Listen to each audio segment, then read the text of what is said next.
Good evening and welcome to Kitab Khana Live. This evening, we would like to introduce you to a very special book. It's been in the making for 3 years and we have been closely waiting for its anticipated release. One of the first few translations from Indian Novels Collective, we are proud to be launching the translation of Usha Priyamvada's Bachpan Khambe Lal Diware as 55 Pillars, Red Walls. Deftly translated by Daisy Rockwell, this iconic novel has shaped the narrative of single women in Hindi literature. To launch the translation, we have with us today the translator, Daisy Rockwell, acclaimed Hindi writer, Anamika, and co-founder of Indian Novels Collective, Shinjini Kumar. Daisy Rockwell has translated works of stalwarts like Upendranath Ashk and Bisham Sahani, and then shifted her focus on translating women authors. She has translated Khadija Mastoor's Angan and Krishna Sobti's Gujarat Pakistan se Gujarat Hindustan. At Indian Novels Collective, we are privileged to have been instrumental in publishing the translation of Bachpan Khambe Lal Diware. Prominent contemporary Indian poet, social worker, and novelist, we welcome Anamika to the session. She has 8 collections of poetry, 5 novels, and 4 works of criticism to her credit. To take the conversation forward with our literary guests, we have Shinjini Kumar, co-founder of Indian Novels Collective. We would be taking questions towards the end of the session, so we request you to enter them in the comments below. The books are also available at Kitab Khana, so do DM or WhatsApp us for copies. Thank you, and over to you, Shinjini. Thank you, Mansi, and really wonderful to be here in this company. I'm going to just start with just a very short introduction of Indian Novels Collective because it took so many people and their support and their help and their encouragement and money to make this dream come true. The Indian Novels Collective essentially started because a few of us mothers of children who are otherwise very well read, but they never read books in their own languages, and we kept talking about this problem, and we said we need to do something about it, and that's how the effort was born. Sangeeta Jindal, who sent the very nice video, but unfortunately we're not able to play it, she was the one who said it's not just enough to talk about it, and it's not just enough to create this website and community, which is what I was planning to do, but let's also get into actually funding the translations. And that's where the search for publishers started, and we found Speaking Tiger, and they came on board. So we have been very, very lucky to find the support of people like Anamika Di. I'm going to call her Anamika Di because that's what I call her. She is like a sister to me. So and we had many, many mentors, and if you go on our website, you can see that the history of how we came into being. But one person that I especially want to mention today and remember is Mangalesh Ji, because Mangalesh Ji and I had this conversation in IIC about Indian Novels Collective, and he was immediately on board, and he said, "Haan, zarur karna chahiye." And this was one of the first books that we discussed with him for translation, and I really miss him today. I'm going to put the spotlight on the book, which you just saw. It's more than anything at Indian Novels Collective, we wanted translations to be attractive, and we wanted them to be as good to read as any book of a book that comes out today. I'm going to start with Daisy, and my initial thing, I wanted to be a little bit sentimental about the book, because I'm very sentimental about this book, because I read it as a young person, and it left a very visceral, emotional imprint on my soul, so to say, as it happens when you are that age and you read a book as powerful as this. I frankly didn't remember any of the story unless I read it recently when I got this translation in my hands. But I very distinctly remember that feeling, that emotion of going through this book. And I wanted Daisy and Anamika to share their first, sort of impressions about this book, and reading it the first time, second time, translating it. So just initial remarks from you. Daisy, would you like to start while Anamika, I hope, sorts out the connectivity? Yes, I think I wrote this in my introduction. I was asked by Rakshanda Jalil was putting together a volume of writings about Delhi, And she wanted it to be mostly translated literature, and she is an alumna of Lady Shri Ram College, and she recalled that Pachpan Kambe was about the college, and had some passages that were very evocative, including the title, of course, is evocative of the college's architecture. So she asked me to look for something that really brought out that atmosphere. And I had read the book many years ago when I was learning Hindi, but I was probably really struggling at the time, so I didn't remember that much. So I sat down with it, and I was going to just read quickly, but then I got completely pulled in and read the whole thing, and ended up giving her a little snippet there's a passage where Sushma and Neil are lying on the lawn in front of the college, and it describes they talk about the pillars, and he tries to count them, and he gets up to 55 and gives up. So that was my reread. Wonderful. Anamika, to you make my question, but it's as much to you. You want to share about your first reading of the book, whenever you read it? Of course, this is a very question. And I had read it in my grandfather's armchair, in the ancestral home, which had an architecture very similar to Kambe Lal Diware. So, that was the age of modernism. And modernism, the whole movement began with the question of change in architecture, pillars, and all kinds of art. Modernism was a kind of earthquake. So all the structures had collapsed, and it all began with architecture. So it was raining, in fact, and wow. I glued to the book I was reading, and then I still remember there was a thunderstorm, and then it started pouring. There in the rain, I could almost see Sushma Sharma, standing under an umbrella. Wow. And whispering something to me. She was saying something to this effect. मैं यहाँ छतरी में खड़ी हूँ, मेरा अकेलापन वहाँ बारिश में भीग रहा है. So wow. To translate it, here I stand protected under the umbrella, and there my loneliness stands soaking in rain. So that kind of loneliness is very different from the kind of loneliness existential angst was promoting in the West. Here in India, Dolly, she would know, but you must be also aware of the fact we have the same word mukti both for liberation and for salvation.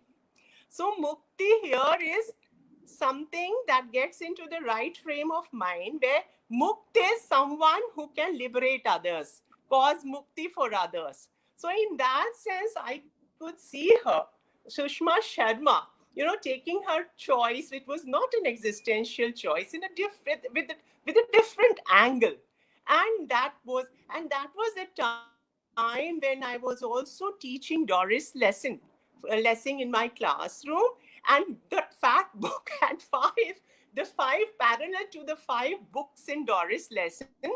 I thought I'll project 5 parallel texts from the Hindi women writers. And this was one of the texts I had projected. Black book ke liye, I had Zindagi Nama parallel. It was very important for my students to realize how the Indian word for mukti, or in the feel of mukti, is different from the existential choice exercised by the Western feminists. So, and Pachpan Kambe Lal Diware, I had projected against the Blue Book, and for Mitro Marjani, for the Yellow Book, I had Mitro Marjani. So for sexual liberation and for all shades of liberation that the book talks about, I had something planted in the Hindi public sphere. So this was one of the texts, and I found it very interesting to talk about it in the class, how the choices were different and how the Indian word for mukti is different from the Western connotation of liberation. Here it's all inclusive, it doesn't walk alone. So, and Sushma is intelligent enough to realize that, living together is not only a form of, saying yes to your partner.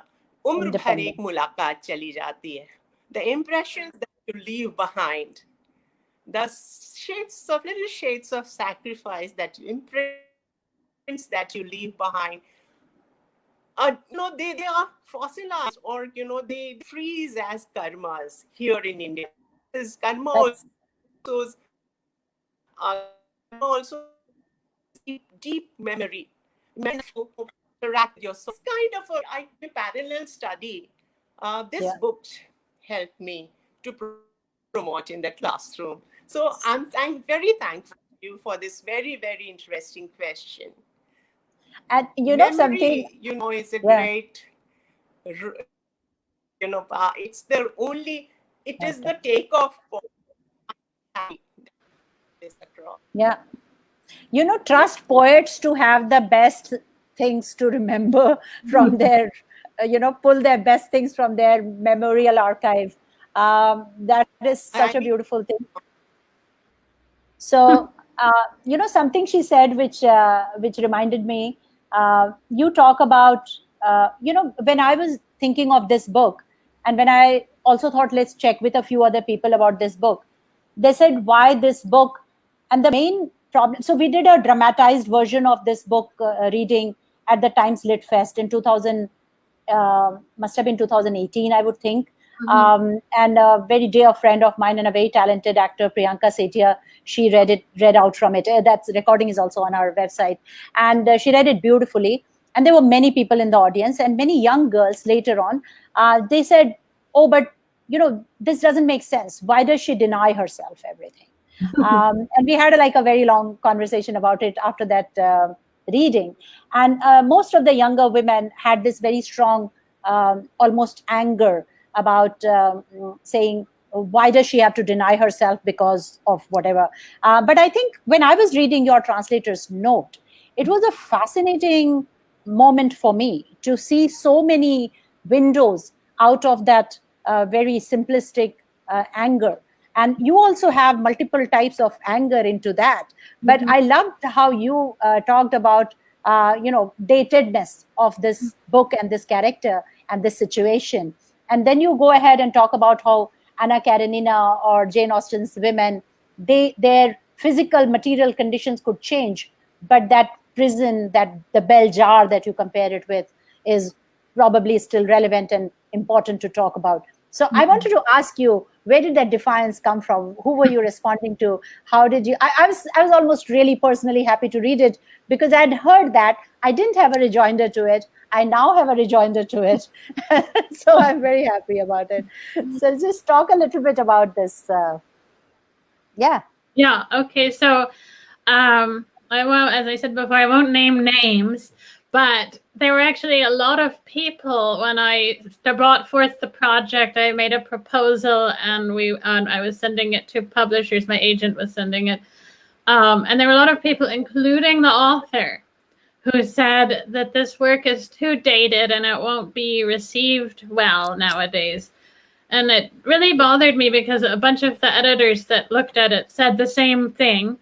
And a fellow translator who I talked to said he had considered translating it, but it was so dated he didn't know if it could, kind of survive translation, almost as though translation would really just blow the whole thing apart because it was just made of this dated material. So I started to get kind of incensed about using this term for, a profound literary work that's beautifully written, like it's not a little sociological tract about women's issues. This is a work of literature. And how, I started to feel like, how dare they? And I I coincidentally was reading The Bell Jar at the time. So I suddenly realized, wait, these books were written at exactly the same time. And sometimes people are unable to make the connection. I can see Anamika G is very able to make this connection when you talked about your course with Doris Lessing. We should make these connections across cultures and across oceans, because there are, whilst there are differences, there are also samenesses. And, you could think Sylvia Plath's character and Sushma Sharma, how could they be the same? Like, this young woman in The Bell Jar is wandering around New York City and sleeping with strange men and so on like that. How could this be the same era? But it is the same era, and there are these confinements around women that appear to be liberated. And so I just started to think about those connections and why people would say something was dated. And it has to be partly because it's a women's story. I brought it up with my husband, who reads a lot, and he said, well, that's like saying, we should no longer read Les Miserables because there are no more penal colonies in France. Yeah. That's irrelevant, right? Yeah. It's irrelevant that history is that lives have changed, or that social conventions have changed. What we're looking at is a literary work and a testament to a woman's life, and I think that's what's most important. And thank you for that. I think it's been our pleasure, first of all, to have a beautiful translation. I'm just going to hand it over to you, because, but before that, I'm just asking the audience to keep their questions ready, because this is a very fascinating space in which we are going in this conversation, and it's a very important space. And we constantly have this dilemma about what remains relevant from the past, right? When I started the Indian Novels project, that was a question I had to answer to many people, because people felt that, most of the novels are dated. So while the ancient Sanskrit texts have an archival value and new works have a literary value, or whatever, most of the literary value. And I, for me, reading your note was an eye opener in many ways, and I intend to really talk a lot about it. But I'm going to hand it over to Anamika Di now to initiate a conversation with you and carry on. So please. Thank you.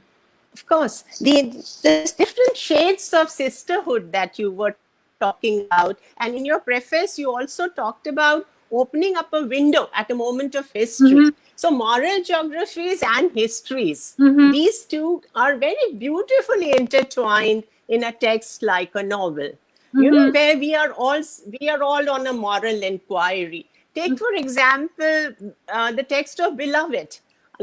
If we can read Beloved and all about that, the little things, that culturally rooted things that it talks about, why can't we read? I mean, it's a beautiful argument that you floated. Now, mm-hmm. about that choice, how I know you would have many people questioning you, but how did you, you've also hinted at the aesthetic refineness of the heroine. How do you define it? There are different contexts in the novel where the girl who has been wearing crumpled clothes when mm-hmm. she didn't have a job, now is all out to wear ironed clothes in different shades. So the color scheme, the rainbow splendor mm-hmm. that she goes for, mm-hmm. how do you explain this? I mean, when you talk about Cleopatra, for instance, and the food imagery and the clothes imagery, I mean, and when you talk about a girl from a small town in an Indian kind of a setup where she's the only bread warmer, do you think that this whole art of pampering herself through mm-hmm. gardening, through raising a beautiful wardrobe, through a mm-hmm. puff here and a comb here, and the different color schemes, I mean, do you think that it's a way of pampering? How do you visualize it in the West? In India, we will have a different kind of an explanation, because aesthetics, ethics, and poetics, mm-hmm. they go hand in hand here, and they seem to be working well with the idea. The key word here is harmony. I'll come to it later, but let me have your perspective on the clothes imagery, food imagery, gardening, the kind of very happy kind of a housekeeper that she has, how she emerges as an angel. So different choices she makes, and why, why don't you comment upon that, and we'll take it further. We'll come to the question of translation later on. So how do you talk about her aesthetic? How do you think, why do you think she is so adamant and assertive about her, wearing different dresses, just because she thinks that all the colors in her life have been denied to her, so she is creating her own rainbow? What do you think? Well, I am a painter as well as a translator. So for me, it was very striking visually. And to me, it felt like a kind of art, that herself, her saris and her makeup and her hair and her color scheme and in her bungalow and the flowers and the curtains and everything is the colorful. whole frame. Yes. Yeah, and I felt like this is her art in a way. This is her self-expression. This is how she can show, her inner life to the outside world, and also her self-respect and independence are expressed by. And then, there's this scene where her mother gives one of her new saris to her sister to wear to meet these prospective in-laws. And she is absolutely devastated. She's so angry, and this is not even a mood that she displays ever, to her family. She's so controlled and calm and sweet and everything. She's really angry about it. And I think it's because they've kind of invaded her aesthetic kind of independent space. Her artistry is also her independence, and they just kind of cruelly ignored it and just acted like it was communal property when it was not. This was hers and her life.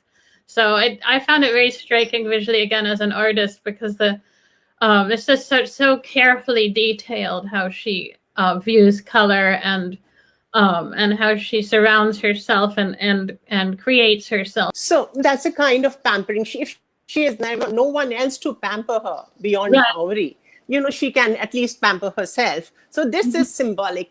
Another thing, technically she has a room of her own, not the kind Woolf suggested, but it is surrounded by all kinds of peeping toms and peeping jills. So it's a different version of a room of one's own, because she's all the time surrounded. So some kind of a muhalla, some kind of a locality, a part of Indian neighborhood lies there in the microcosm. So how do you as a Western reader respond to that? Have you ever stayed in small town? If we read, Irish novel, or say all kinds of, non-English, British, of course, British novels, but Irish or Dutch novels, we have this kind of a small compact neighborhood, even in a society of migrants. But how did you respond to the little women, I must say, though they are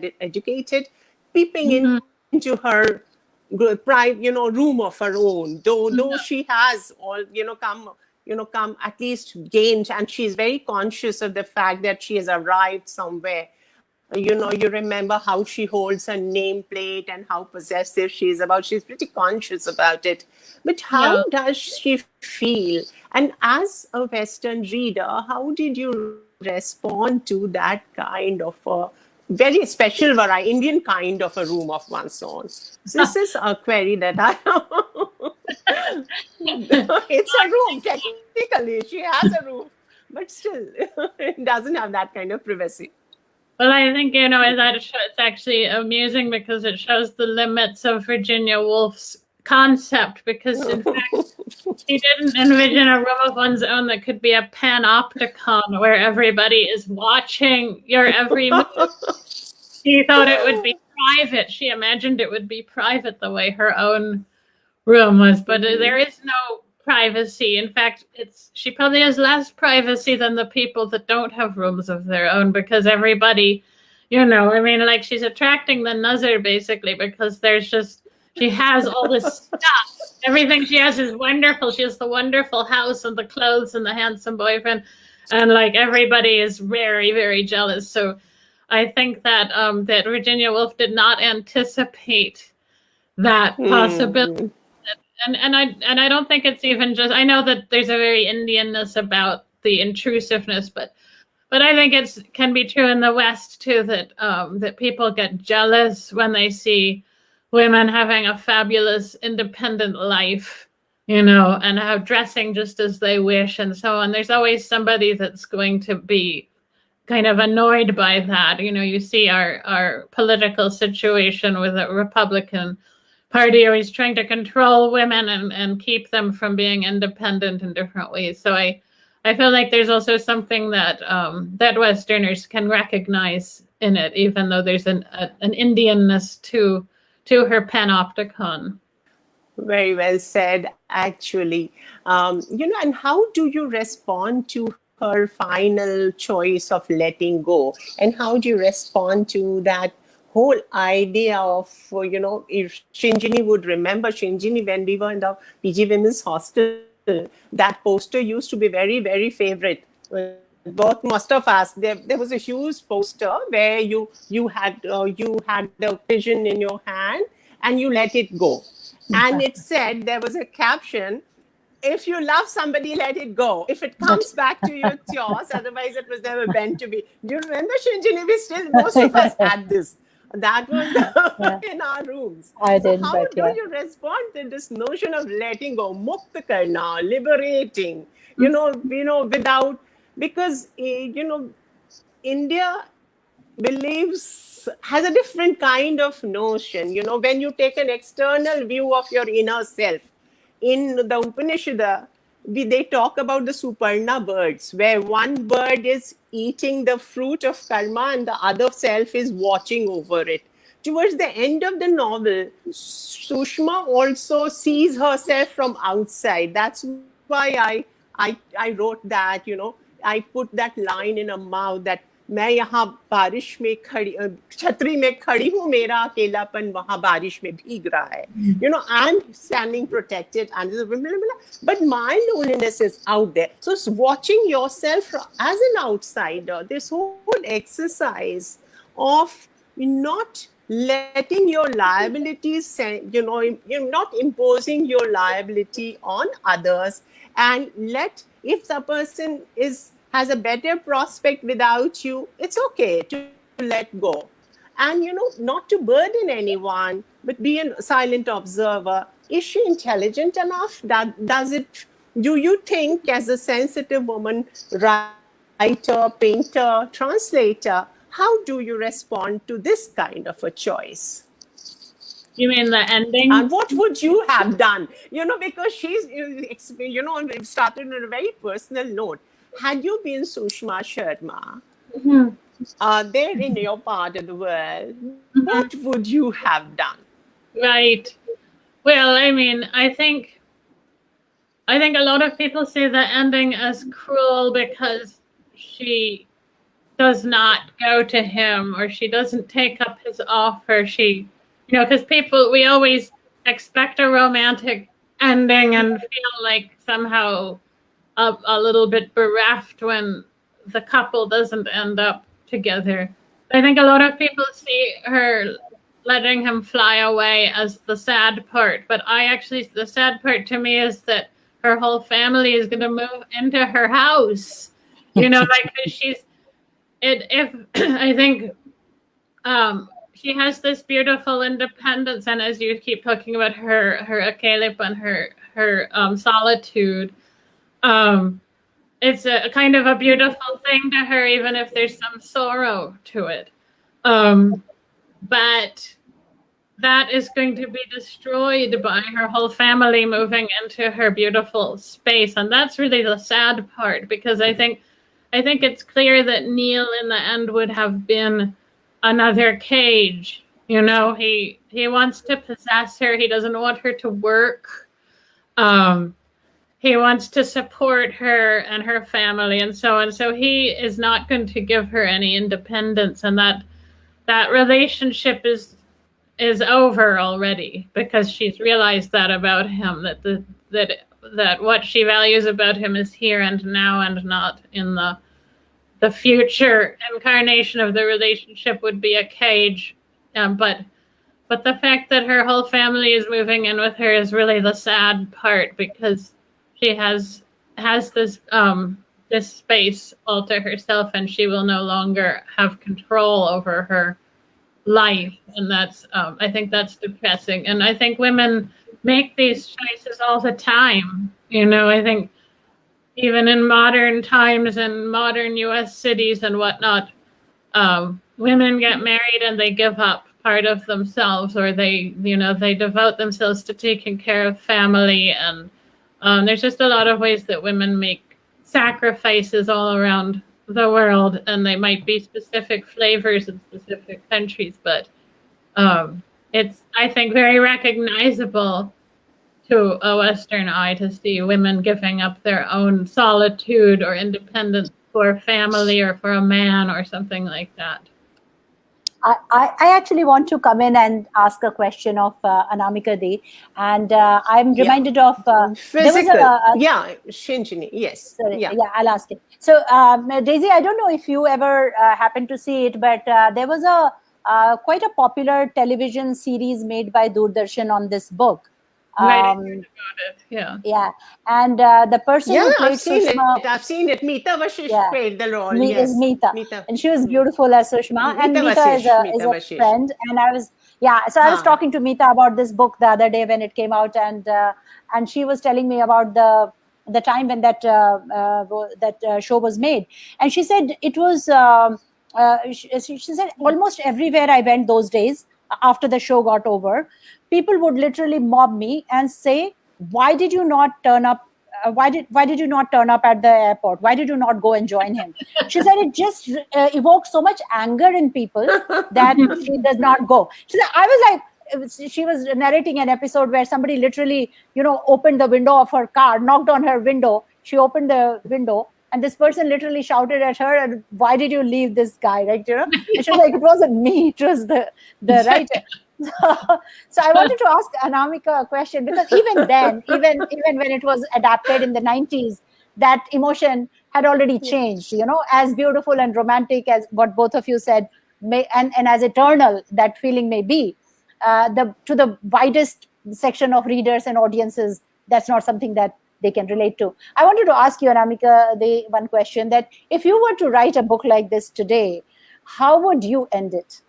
Like you asked that question of Daisy, and now I just wanted to ask you that question. Of course. But, if long distance relationships are a fact of life, physical proximity doesn't really matter. Now that we are living in a double income, no kids kind of a scenario, or, remote control marriages, things have changed now. So, and even if you're married in the technicals of the term, you could be posted elsewhere, and you could very well, carry on your grihasti, as you say. So things have changed now. But of course, I would not have self-respect, also not have burned on my share of answerability. I would have acted, but maybe hero. I mean, my protagonist, Neil, he could still be in touch with me. And, without letting me chuck my job, because I wouldn't have done that. He could have kept coming, and I would have, even long distance relations are a fact of life. Just because you are not in a position to get married doesn't mean you have to chuck all your friends. I mean, you can still have in your around life, and, those sanctions. Toms are in many such cases. People raise a huge cry. Time is such a great, not only healer, but it is such a great advocate that if time stands by you, and you are there with someone for a long stretch of time, people keep shut. then, they understand it's not a shot of passion only, not a fading, but just real love. So living together and physical proximity is not the only thing in life. We have, we have stances, mythological constructs like Radha and Krishna. Radha was just one river away. Still, she did not go all the way to Mathura to be with Krishna. She maintained her distance and still they were together. So, things could be different if mentally you are tuned. If you mentally you are together, then, being together all the time physically is not very important. I think so. Okay, so I is it. And you also, Shubha has this fear that, she is a little older. So maybe she wants to test whether this person really feels for me. If he feels for me, he can come back. She does gives him a chance to view things from an like an outsider. And still, if she thinks, even after a few years, when my physical charm fades away, if he still cares for what essentially I am, he could come back. So this is how I visualize it. Okay. I just wanted to interject. When I told Usha Ji that the book was out. And one thing she writes very short emails, but she wrote me back and said, now a whole new generation will be angry at me for my ending. That is true. That is true. I think she knows what she's doing. Yes. Mukti Bodh, the Indian poet Dolly has a Mukti Bodh has a beautiful phrase called Garvili Garibi. He said, Garib person, those who are poor must have that dignity. Garvili. They should be full at least of self-esteem. They should not bow down. Garvili Garibi means at least we should, if we are poor, we are not going to bend our head.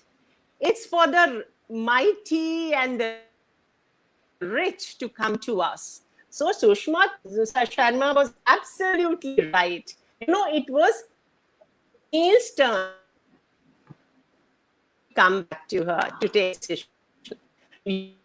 What she had a moment of proud, Garibi, had liabilities. So what? So she shouldn't have gone to him. He should have come back, assessing everything. Nothing was hidden from her. That's it. Now, translation bit, we must talk about. That's what I wanted to just remind you. In India, I've seen one side translation. I once saw a Buddhist monk, worshipping his mandala. Every day he created a mandala and then he broke it. I asked him, I was in Norway, the small village of Lillehammer. They had a literary festival there, and he'd also, that Buddhist monk was also there. So I just asked him a question. Why do you break this mandala every day? He said, just because I don't want to get attached to it. Now, if this is the question, how do you operate? Do you also break text into a lump and then recreate, or do you line? What's your? I can't. This Dolly is something that I want to ask you, because I've taken up one particular passage and I want you to do very interesting translation.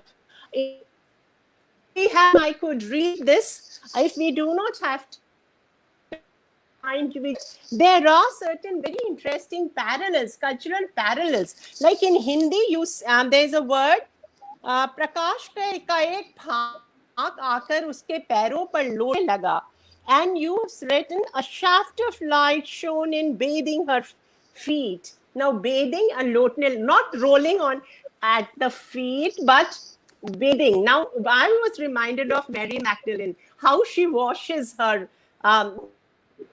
instead of lotne laga, you raised a parallel and you read, bathe, the light, shaft of light bathed her feet. So basically, I think what she's saying is that in the process of translation, sometimes you make choices which are not exactly to translate the word, like the light And you raise cultural washed her patterns. feet. Yeah. Yes. Oh, So- well, all right. Yes, the choices. Almost every sentence in a translation is a choice. Every word. You have to be kind of ruthless, I think.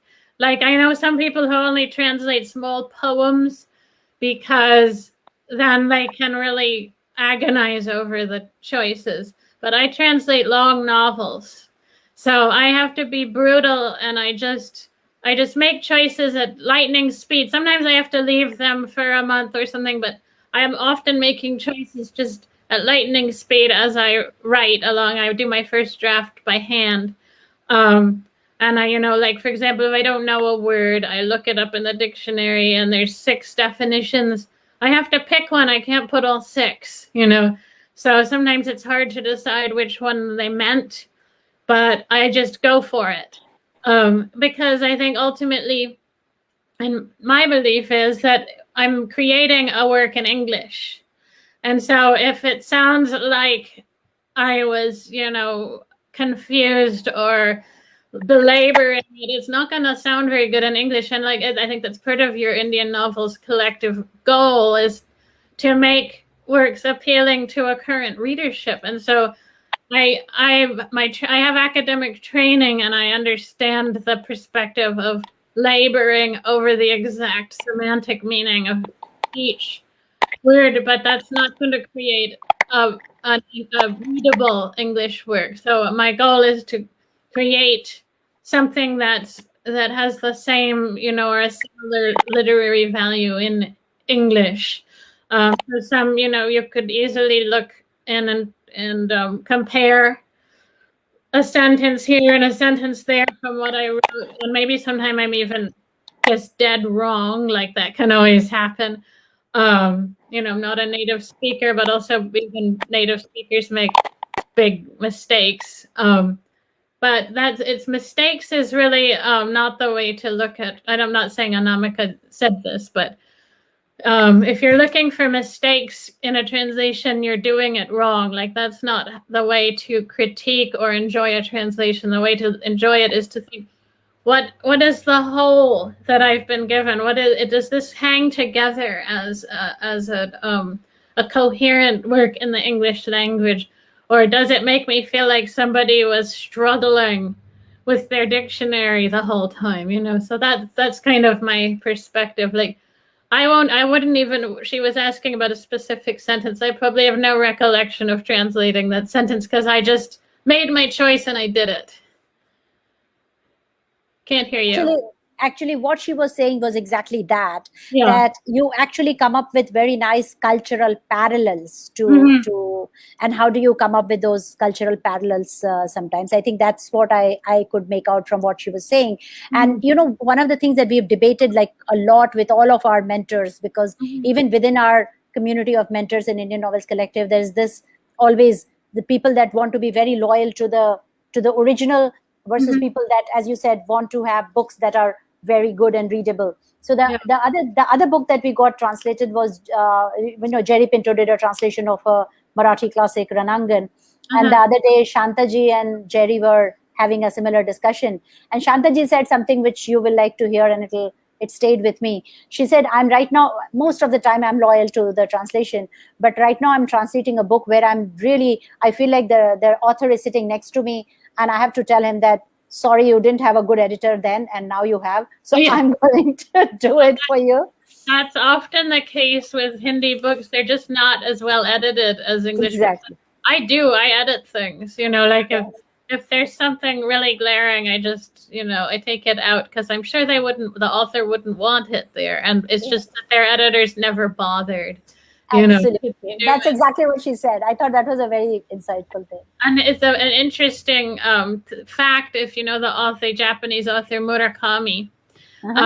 He he loves his English translations. They often abridge his works. Apparently, they're often 200 pages longer in Japanese. But because he says when they get translated into English, it's the first time they get edited, and he makes all the other translators use the English as a basis, except for the Chinese ones, which do it directly from Japanese. So the only literal translations are in Chinese. So I always think about that when people say like, "Oh, this is inaccurate," or "You should have left it this way." It's like maybe it shouldn't have been. And just one other observation: since I'm an artist and I've painted a lot of portraits and portrait type art, and I feel like whenever I'm painting a portrait, I put a lot of effort into making it look like the person, like really accurate. But at a certain point, I just throw away the original, a photograph of the person or whatever, throw it away, and I focus on the actual work that I'm creating. And it's the same with translation. At a certain point, I say goodbye to the Hindi, and the English becomes the sole focus of my attention. That's wonderful, and that's what comes across, because when you read the book, it should read like a book. So so the other question that I wanted to ask you is so the point that Anamika was talking about on Shringar, I think that to me was a very insightful thing, and both of you seem to have thought of it in a conscious way, this whole idea of the aesthetic and visual and color and everything. In fact, when I was getting ready for this evening, normally for Zoom calls you'll kind of just comb your hair, but because I read your translator's note, I really took care to dress well, because it kind of stayed with me. So I wanted to ask you, is that just a reading of the text that gets you those? I'm also trying to find pointers for our listeners and our readers. Like when you read a book, it's not just enough to know the story, but these nuances of how something is important as a theme in the book. So in this book, one of the themes is that aesthetic, right? And obviously it's just a plain reading. It's an unaided reading. So do you have any tips for readers of translations in particular? Because that contextualization to a past time or a different language, and you have very helpfully included a translator's note. So it's obviously possible for this book. But I wanted to ask in general if you would like to share any tips for readers of translations. What should they consider to be a good translation? Because a lot of times, like you were telling me last time, people write a critique of a translation and they always say, I would let you say it instead of me saying it. And how should they look? Yeah, I think the kind of typical criticism of a translation is to say something was lost in translation. And I think a lot of people say that, especially on social media and things like that, without even knowing what that means exactly, because they might just mean I didn't like this book. And, so I'm here to tell you it's fine not to like a book. You could just say, I didn't like it, but don't blame the translator. But I think saying something is lost in translation, the idea is that the kind of underlying notion is that there is an original fantastic work of literature in another language, and then a translator comes in and makes a sort of pathetic effort to transmit some of its essence, but that it will never be as good. And I don't think, for one thing, there are lots of works of literature that aren't that good that get translated probably by somebody who's a better writer. And I don't mean that about this book, but like there's bestsellers are translated all the time into hundreds of languages, probably by people that are much more talented writers than some of these writers that just kind of crank out novels by formula and so on like that. So it's not that, for one thing, I think that is not true that the original work is always better. It's like saying the book is always better than the movie. Well, that's not true, again, with a bestseller that's been made into an art film or something like that. But I think you also have to remember that things are gained in translation. That's my big thing. You don't ask yourself what was lost, ask what was gained. So for one thing, you've gained this whole book that you couldn't read. And if you could have read it, why didn't you? That's my other question. Because there are a lot of people who can read Hindi in Urdu who just don't. And then they wait to read the translation, but it feels weird. They feel disconnected from the original text. And so they say there's something lost in translation. And to me, I think, well, actually, what's lost in translation is you. You should be reading your own language. I spent years and years learning these languages. They're not my native tongue at all. I was an adult. I struggled. I make mistakes. I have to use dictionaries all the time. But you grew up speaking this language, and it really wouldn't be that hard for you to pick it up. So I always try to urge people to go, if you didn't like the translation, go back to the original and see what it was like, because you have that capability. Don't lose yourself in translation. But finally, I think also that a lot of people are not used to reading translations. And it's an interesting phenomenon in India that a lot of people read like top American authors, pot boilers and mysteries and romances. They read tons of American or British literature, but they don't read either in their own language, Indian language, nor do they read translations of Indian works. And when they do read the translations, they feel weird and jarring to them because they're so used to this type of American or British writing, and the flow is different. In a translation, the flow is different. Even the logic, the way that people express themselves is different. The way that a plot flows is different. It's not the same. Like, there's different formulas, there's different expectations of audiences. And to me, what I love about translation is that it allows me to see perspectives and ways of expression and literary tropes that I have no access to. That a window is being opened up to me. It makes me see the world in a different way, and I think that's how people should read translation. So we're about the end of our time, but there are last few questions that I wanted to.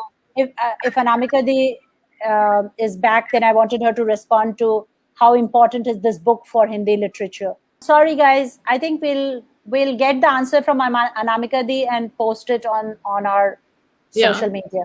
That's what we'll do. And Daisy, if you would like to then have the closing remarks. I don't know. I've said a lot already. So it is a very important work of Hindi literature. And it kind of falls squarely into the modernist works. I mean, in the modernist period. So it's parallel to things like Andhere Band Kamre by Mohan Rakesh. This kind of more urban narrative with protagonists that are lonely and in cities, and so it's a little bit more separated from family life and village life. So it comes squarely in that era. And what I love about Usha's work is that she's actually finishing a novel right now, and she's almost 90, and she's been writing all along this whole time. A novel every few years, and every time she writes a novel, it's about a kind of a problem she sees facing women right at that moment. So if you read all her books back to back, it would be kind of a history of women's struggles, but not in this, like they're delicate histories. There's small histories, tiny paintings of psychological struggles of women. And I think it would be wonderful to have the whole collection out at once, because I think it's like a record, of about 40, 50 years. I remember Mangleshji and I having this discussion about Rukogi Nahi Radhika and Pachpan Khambe, and just stuff. Hi. There was one last question which has just come in from Swati. It says she wanted to know, what does the title signify? Does it signify women bound by society? Which, if either you or if you would want to take that up. I can take that question. The title refers directly to the architecture of Lady Shri Ram College in Delhi, but it also, I think, is kind of symbolic of what we could call the Sushma gilded cage, that she's sort of surrounded by, that's what her prison looks like in a way. It's this beautiful architectural edifice, but it's also kind of her prison. So that's how I personally see it. You remember she is in the state of Hamlet. You remember Hamlet says the whole Denmark is like a prison. So it's a mental prison that she's walking out of. Hamlet also calls the whole state of Denmark as a state of prison. Al Diware is actually, if we remember Doris Lesson's Red Notebook, it represents kind of inner revolution. Is I think the pillars that she's talking about is the pillar of tradition. So this modernity and tradition debate has been very well put off, and the kind of jail-like structure, the mental jail that she's talking about, she has to break loose of it. It could be her choice to stay put inside for generations to come. You remember the line she says? She says, okay, tomorrow when you come to admit your children, maybe I'm there to guide her as a pillar of strength. In Hindi, we have a very common, saying, Khisiani billi khamba noche. If you remember this, Shinjini. So, Khisiani billi khamba noche has a very negative kind of a connotation. Khamba is for the first time being used in a positive combination as the pillar of strength. So she is going to be maybe the 56th pillar of strength for the generations to come. So I think this is the suggestion. So every sacrifice is something, and dignified suffering is something that we have failed for generation. And she is not a defeatist. Just by choosing to stay apart, she is not acting a defeatist. She's just waiting. I mean, this is an open-ended novel. This is the worth of in 60s, when we had other texts like Mitro and Anitya and even Akka Banti being written. This is another kind of freedom. We have different shades of freedom, and this is one of the shades. About the importance of the text, this is one of the stepping stones as we understand knowledge and wisdom, how they are connected. You go on the way in poetry or in a written text, words are the stepping stones to silence.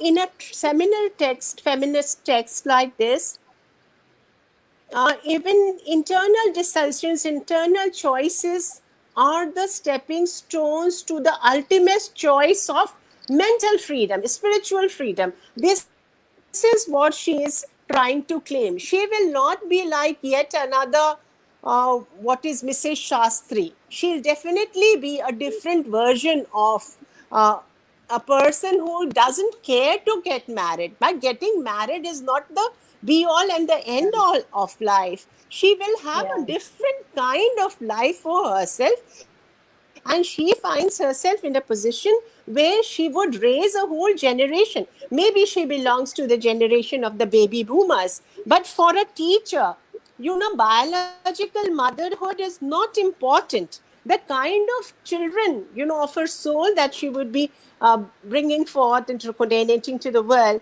are definitely going to matter in a significant way. So this is what I think Usha ji would have meant, because when we come to Rukogi Nahi Radhika, there is a different kind of a Radhika who doesn't bother for familial obligations.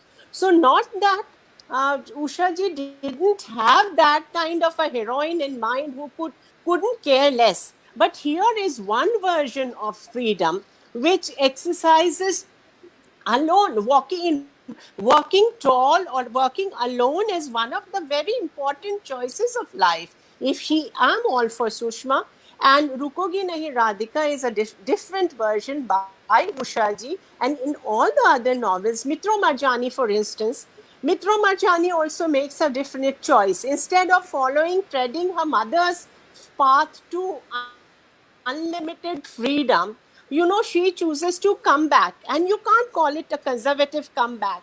This is her choice. This is the way she wants to build her version of freedom. So freedom, like all other concepts, can never be a ready-made concept. It cannot be a 2-minute noodle. We all have to knit our versions of freedom, and she has done that. She had every right to do that. And idea of dignified suffering is still working in our hearts. I mean, I think, I am all for this novel. This had to be in the canon, because, one feels identified with that generation of baby boomers who didn't want to have a baby or didn't even have a baby, and still they were mothers to a whole generation of people like you and me. So I think this is the importance of the text. I think, The language is multi-layered. The archetypal interplay between the darkness and the light, and many other things, different. When two people are talking, suddenly, like a west wind, some idea enters, and, fluttering Sorry, flowers, petals from her garden. Hmm. yeah. They come. sorry, Anamika, we can So keep ideally, talking about the novel, but we just have 1 minute before a Facebook This cuts disconnects. us off. okay, So we'll right, just right. want I just want to say thank you to all of you for being here this evening. And thank you to the audience and the wonderful questions Thank that you have asked. We missed out on getting the response that we just got from Anamika Adik right now because we lost her a while back.